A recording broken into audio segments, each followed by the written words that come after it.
گویا وہ ایک گیند کی مانند تھی۔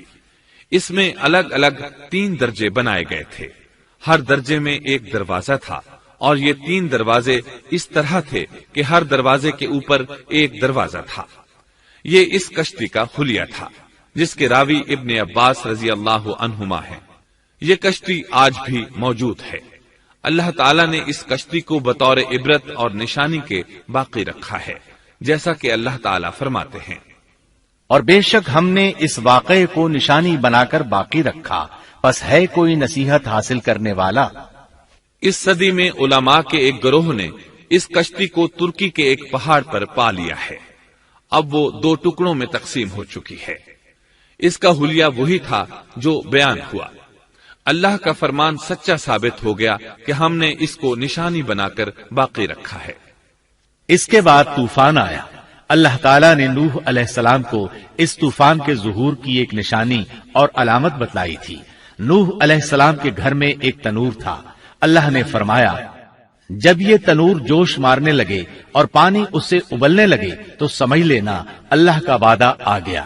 چنانچہ اس وقت مومنوں کو اور اپنے اہل و عیال کو اور زمین پر بسنے والے تمام جانوروں کا جوڑا جوڑا اس کشتی میں سوار کر لینا۔ تنور سے کیا مراد ہے، اس کے متعلق مفسرین میں اختلاف ہے۔ بعض کہتے ہیں کہ اس سے مراد ایک چشمہ ہے جو زمین سے نکلتا ہے، لیکن راجح روایات کے مطابق اس سے مراد معروف تنور ہے جس میں آگ جلا کر روٹیاں پکائی جاتی ہیں۔ یہ تنور نوح علیہ السلام کے گھر میں تھا، اور اسی کو اللہ نے طوفان کے آنے کی علامت بتایا اور فرمایا کہ جب یہ پھوٹ پڑے اس وقت ہر چیز کا جوڑا جوڑا کشتی پر سوار کر لینا۔ اللہ تعالیٰ سورہ ہود آیت 40 میں فرماتے ہیں، یہاں تک کہ جب ہمارا حکم آ پہنچا اور تنور ابلنے لگا، ہم نے کہا اس کشتی میں ہر قسم کے جوڑے دوہرے سوار کر لیں، اور اپنے گھر کے لوگوں کو بھی سوائے ان کے جن پر پہلے سے بات پڑ چکی ہے، اور سب ایمان والوں کو بھی۔ اس کے ساتھ ایمان لانے والے بہت ہی کم تھے۔ کشتی میں سوار ہونے والوں کی تعداد 80 بتائی جاتی ہے۔ چنانچہ جب تنور جوش مارنے لگا تو نوح علیہ السلام کشتی میں سوار ہو گئے۔ کشتی ان کی بستی میں لوگوں سے دور پہاڑ پر تھی۔ اللہ کی قدرت کہ تمام قسم کے جانور بھی کشتی کے پاس آ گئے۔ نوح علیہ السلام نے انہیں بھی سوار کر لیا۔ اللہ تعالیٰ سورۃ القمر آیات 11 اور 12 میں فرماتے ہیں، پس ہم نے آسمان کے دروازوں کو زور کی بارش سے کھول دیا اور زمین کے چشموں کو جاری کر دیا، پس اس کام پر جو پانی مقرر کیا گیا تھا خوب جمع ہو گیا۔ آسمان سے نازل ہونے والا اور زمین سے نکلنے والا پانی کتنا تھا، اس کا اندازہ اللہ ہی کو ہے۔ بہرحال اس پانی نے زمین پر رہنے والے انسان، چوپائے، حیوانات، غرض ہر چیز کو غرق کر دیا۔ اس بارے میں اللہ فرماتے ہیں، نوح نے اپنی قوم سے تنگ آ کر ہمارے حضور دعا کی، ہم تو ہیں ہی بہترین طور پر دعاؤں کے قبول کرنے والے۔ فوراً ان کی دعا قبول کر لی اور اس تکلیف اور ایذا سے انہیں بچا لیا جو انہیں کفار سے روزمرہ پہنچ رہی تھی، اور ان کی اولاد کو ہم نے باقی رہنے والی بنا دیا، یعنی انہی کی اولاد سے پھر سے دنیا آباد ہوئی، کیونکہ صرف وہی لوگ بچے تھے جو کشتی پر سوار تھے، اور ہم نے ان کا ذکر خیر پچھلوں میں باقی رکھا۔ نوح علیہ السلام پر تمام جہانوں میں سلام ہو۔ ہم نیکی کرنے والوں کو اسی طرح بدلے دیتے ہیں۔ وہ ہمارے ایماندار بندوں میں سے تھا، پھر ہم نے باقی سب کو غرق کر دیا۔ اللہ مزید فرماتے ہیں، جب پانی میں طغیانی آ گئی تو اس وقت ہم نے تمہیں کشتی میں چڑھا لیا تاکہ اس کو تمہارے لیے نصیحت اور یادگار بنا دیں، تاکہ یاد رکھنے والے کان اس کو یاد رکھیں۔ یعنی پانی اتنا زیادہ ہو گیا کہ اس سے تمام شہر، بستیاں، انسان اور جانور غرق ہو گئے، یہاں تک کہ پانی بلند پہاڑوں سے بھی اونچا ہو گیا، اور اتنے بلند پانی پر یہ کشتی نوح علیہ السلام اور ان کے ساتھیوں کو اپنے دامن میں سمیٹے اللہ کے حکم سے اور اس کی حفاظت میں پہاڑ کی طرح رواں دواں تھی، ورنہ اتنے طوفانی پانی میں کشتی کی حیثیت ہی کیا ہوتی ہے۔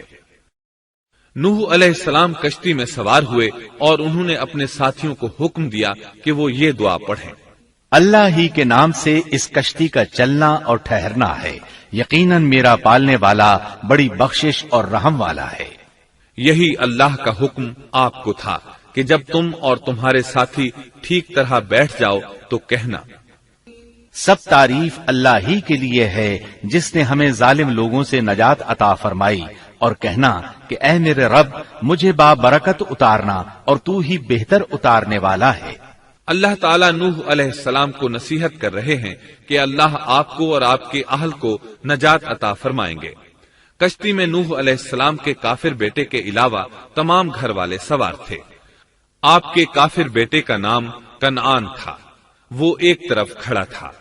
نوح علیہ السلام نے اسے پکارا، میرے بیٹے اس کشتی میں آ جا اور کافروں کا ساتھی نہ بن، لیکن اس بدبخت نے کہا میں ابھی کسی پہاڑ کی چوٹی پر پناہ لے لوں گا جو مجھے اس پانی سے بچائے گی۔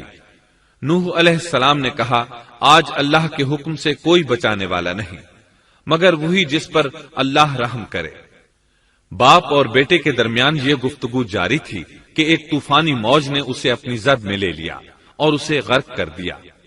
نوح علیہ السلام سے اللہ نے وعدہ کر رکھا تھا کہ اللہ تعالیٰ اس کے اہل کو نجات عطا فرمائے گا۔ چنانچہ جب آپ کی آنکھوں کے سامنے آپ کا بیٹا غرق ہو گیا تو وہ پکار اٹھے، اے اللہ میرا بیٹا میرے گھر والوں میں سے تھا اور تو نے مجھ سے وعدہ کیا تھا کہ میرے گھر والوں کو نجات عطا فرمائے گا، اور تو تمام حاکموں سے بہتر حاکم ہے، لہذا ناممکن ہے کہ تیرا وعدہ پورا نہ ہو۔ واضح ہو کہ نوح علیہ السلام کا اپنے بیٹے کے بارے میں بات کرنا بطور استفسار تھا، بطور بحث نہیں تھا۔ آپ وضاحت چاہتے تھے۔ اللہ تعالیٰ نے فرمایا اے نوح وہ تیرے اہل سے نہیں تھا کیونکہ وہ کافر تھا۔ کفر نسب کو ختم کر دیتا ہے۔ ایک مومن کا دوسرے مومن سے تعلق ایک مسلمان بھائی کے کافر بھائی سے تعلق سے زیادہ بڑا ہے، اور حقیقی اخوت وہ ہے جس کی بنیاد ایمان پر ہو۔ کفر تو نسبی تعلق کو کاٹ دیتا ہے، اس لیے اللہ نے یہ نہیں فرمایا کہ وہ کافر ہے، بلکہ یہ فرمایا کہ وہ تیرے اہل سے نہیں ہے۔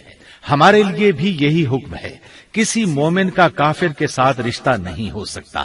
اس کے ساتھ اللہ نے نوح علیہ السلام کو نصیحت فرمائی کہ آپ ہرگز وہ چیز نہ مانگیں جس کا آپ کو مطلقاً علم ہی نہ ہو، اور ہم آپ کو نصیحت کرتے ہیں کہ جاہلوں میں اپنا شمار کرانے سے باز رہیں۔ جب نوح علیہ السلام یہ بات جان گئے کہ ان کا سوال واقعے کے مطابق نہیں تھا تو فوراً اس سے رجوع کر لیا اور اللہ تعالیٰ سے اس کی رحمت اور مغفرت کے طالب ہوئے۔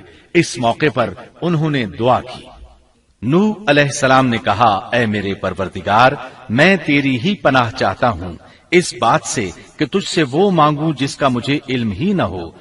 اگر تو مجھے نہ بخشے گا اور تو مجھ پر رحم نہیں کرے گا تو میں خرابی والوں میں ہو جاؤں گا۔ یہ دعا انہوں نے مانگی۔ اپنے بیٹے کے متعلق سوال کے علاوہ نوح علیہ السلام نے اللہ تعالیٰ کی کوئی نافرمانی نہیں کی اور نہ اپنے نفس پر کسی نافرمانی کو شمار کیا۔ کشتی نوح علیہ السلام اور ان کے ساتھیوں کو لیے پانی کی موجوں پر بلند ہو رہی تھی، اور زمین پر موجود ہر چیز، انسان، حیوانات، چوپائے، پرندے غرق ہو چکے تھے۔ ان میں کوئی بھی باقی نہیں بچا تھا۔ اگر کوئی زندہ بچا تھا تو کشتی والے۔ ابن عباس رضی اللہ عنہما سے روایت ہے کہ نوح علیہ السلام اور ان کے ساتھی 6 ماہ کشتی میں رہے، اور بعض روایات میں یہ بھی ہے کہ وہ محرم کی 10 تاریخ کو کشتی سے نیچے اترے۔ آخر اللہ کے حکم سے طوفان رک گیا۔ اللہ نے زمین کو حکم دیا کہ وہ تمام پانی کو نگل جائے۔ زمین نے سارا پانی نگل لیا، زمین خشک ہو گئی۔ اللہ تعالیٰ سورہ ہود آیت 44 میں فرماتے ہیں، اور فرما دیا گیا کہ اے زمین اپنے پانی کو نگل جا، اور اے آسمان بس کر تھم جا۔ اسی وقت پانی سکھا دیا گیا اور کام پورا کر دیا گیا، اور کشتی جودی نامی پہاڑ پر جا ٹھہری، اور فرما دیا گیا کہ ظالم لوگ اللہ کی رحمت سے دور ہیں۔ کشتی جودی پہاڑ پر جا کر ٹھہر گئی۔ اب انہیں حکم ہوا کہ سلامتی کے ساتھ کشتی سے اتر آئے۔ آپ پر بھی برکت نازل ہوگی اور ان قوموں پر بھی جو آئندہ آپ کی نسل سے پیدا ہوں گی، اور آپ کی نسل میں سے کچھ لوگ ایسے بھی ہوں گے جنہیں ہم فائدہ تو ضرور پہنچائیں گے، پھر انہیں ہماری طرف سے دردناک عذاب پہنچے گا۔ بہت سی روایات میں یہ بات مذکور ہے کہ نوح علیہ السلام ایک لمبی مدت یعنی 6 ماہ کشتی میں طوفان تھم جانے کا انتظار کرتے رہے۔ آپ نے طوفان کے حالات معلوم کرنے کے لیے ایک کبوتر بھیجا جو واپس آ گیا۔ اسے پاؤں رکھنے کو جگہ نہ ملی۔ اسے دوبارہ بھیجا گیا تو وہ پھر واپس آ گیا۔ چند دن بعد اسے پھر بھیجا گیا تو وہ اپنی چونچ میں زیتون کی ایک ٹہنی لیے ہوئے تھا۔ اس سے نوح علیہ السلام نے معلوم کر لیا کہ پانی زمین سے کچھ ہی اونچا رہ گیا ہے اور درخت وغیرہ اگ چکے ہیں۔ کچھ دن بعد اسے پھر بھیجا گیا۔ اس مرتبہ وہ واپس لوٹا تو اس کے پاؤں خاک آلود تھے۔ نوح علیہ السلام نے سمجھ لیا کہ طوفان رک گیا اور زمین خشک ہو چکی ہے۔ سیرت کی کتب میں یہ واقعہ موجود ہے۔ اسی کی بنیاد پر سیرت نگاروں کا کہنا ہے کہ کبوتر کا آنا سلامتی کی علامت تھا اور اس کی چونچ میں زیتون کی ٹہنی نوح علیہ السلام کی بادشاہت کی طرف اشارہ تھا۔ اس طرح نوح علیہ السلام زمین پر اتر آئے۔ اس وقت اولاد آدم میں سے کوئی انسان سوائے ان لوگوں کے زندہ نہیں بچا تھا۔ جزیرہ عرب، فلسطین اور ان کے ارد گرد کا علاقہ غرق ہونے سے محفوظ رہا۔ ان کے علاوہ تمام زمین غرق ہوئی تھی۔ سب کے سب طوفان کی نذر ہو گئے۔ صرف نوح علیہ السلام سے اولاد پیدا ہوئی اور زمین میں ان کی اولاد کے علاوہ اور کسی کی نسل باقی نہ رہی۔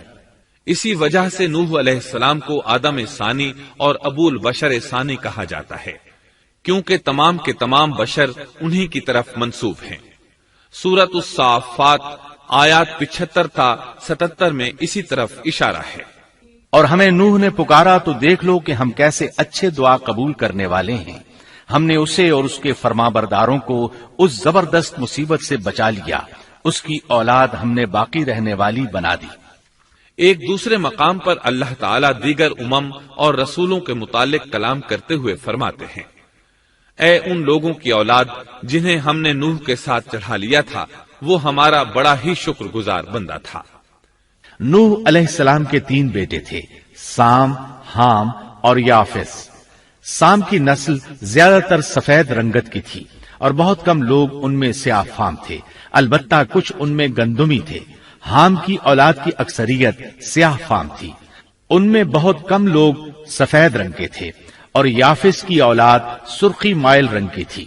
عرب اور بنو اسرائیل سام کی اولاد ہیں، تمام حبش حام کی اولاد ہیں، ترک اور مشرقی ایشیا کے لوگ یافس کی اولاد ہیں۔ طوفان کے بعد نوح علیہ السلام اللہ کے بندوں میں 350 سال تک زندہ رہے، اور وہ اللہ کے قول عبدن شکورن کے مصداق تھے۔ پھر نوح علیہ السلام فوت ہو گئے۔ راجح ترین روایات کے مطابق آپ مکہ میں دفن ہوئے۔ ایک دوسری روایت کے مطابق آپ لبنان میں دفن ہوئے۔